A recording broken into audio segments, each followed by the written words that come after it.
جی بالکل، میں اس وقت دارال امان بہاول نگر میں موجود ہوں۔ میرے ساتھ میڈم جلے ہما موجود ہیں، ان سے ہم بات کرتے ہیں۔ میڈم بتائیے گا کہ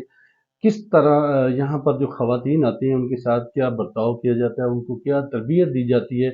اور یہ گھروں میں جو مسائل ہوتے ہیں یہ گھروں میں لوگ کیوں نہیں حل کر لیتے؟ آپ اس حوالے سے کیا کہیں؟ السلام علیکم جی۔ ہمارے پاس تشدد جو گھریلو تشدد کا شکار خواتین ہوتی ہیں وہ ہمارے پاس پناہ لیتی ہیں، اور یہاں پہ رہتے ہوئے ہم انہیں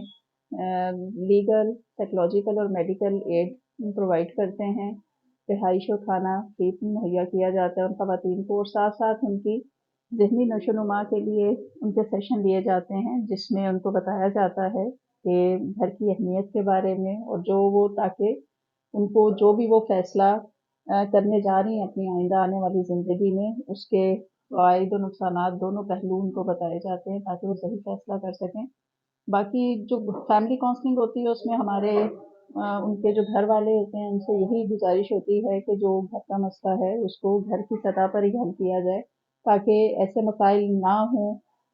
یا ان حدوں تک معاملات نہ پہنچیں کہ خواتین کو یہاں تک آنا پڑے کہ وہاں سے واپسی ناممکن ہو سکے۔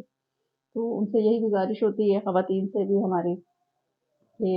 بہت تحمل سے اپنی آئندہ زندگی کے بارے میں سوچ سمجھ کے فیصلہ کریں، کیونکہ انجانے میں جانے انجانے میں وہ اپنے لیے زیادہ مسائل نہ خرید لیں جلد بازی میں۔ اور جو یہاں پہ جتنا ان کا قیام ہوتا ہے اس قیام کے دوران ان خواتین کو ہم ان کی کیپیسٹی بلڈ کرنے کے لیے اور ان کو مصروف رکھنے کے لیے ہمارے پاس یہاں پہ ہینڈی کرافٹ ٹیچر جو ہیں وہ موجود ہیں، جو ان کو سلائی کڑھائی سکھاتی ہیں، یا اگر وہ تعلیم حاصل کرنا چاہتی ہیں تو ان کو یہاں پہ ہمارے پاس لٹریسی ڈپارٹمنٹ کے تعاون سے لٹریسی سینٹر بھی چل رہا تھا، کچھ عرصے سے چل رہا تھا، لیکن یہ ہے کہ اب ہمارے پاس یہاں پہ ٹیچر موجود ہیں جو ان کو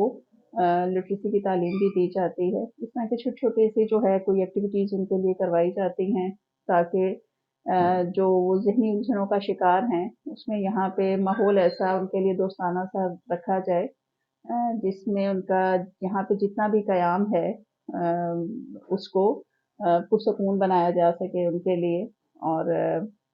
مناسب رکھا جائے۔ میڈم گھریلو تشدد کی جہاں تک بات کی آپ نے، تو اس وقت جو بڑا جدید دور ہے، اور میں سمجھتا ہوں کہ تعلیم کا دور ہے، ہر گھر میں چھوٹے سے بچے بھی پڑھے لکھے ہیں اور بہت زیادہ نالج رکھتے ہیں، تو کیا کہیں گی آپ کے والدین کو کیا کردار ادا کرنا چاہیے بچوں کی ذہنی نشو و نما کے لیے اور بچوں کی زندگی کے لیے، فیوچر کے لیے، کہ ایسے واقعات پیدا ہی نہ ہوں کہ بچیاں گھر سے نکلیں اور دارالمان میں آ جائیں؟ دیکھیے، ہم مسلمان معاشرہ ہے ہمارا، اور ہمارا دین اجازت دیتا ہے کہ خاتون ہے یا بچہ ہے یا بچی ہے، جو بھی ہے اس کی زندگی کا جو فیصلہ ہے اس کی مرضی سے کیا جائے، اس کی رضامندی لی جائے۔ اگر کوئی خاتون ہے اس کو کوئی ہے کہ وہ نہیں راضی ہو رہی تو اس کو نرمی سے اس مسئلے کو حل کیا جائے، نہ سختی سے، کیونکہ سختی ہے وہ معاملات کو خراب کر دیتی ہے۔ دوستانہ رویہ رکھا جائے اور ان سے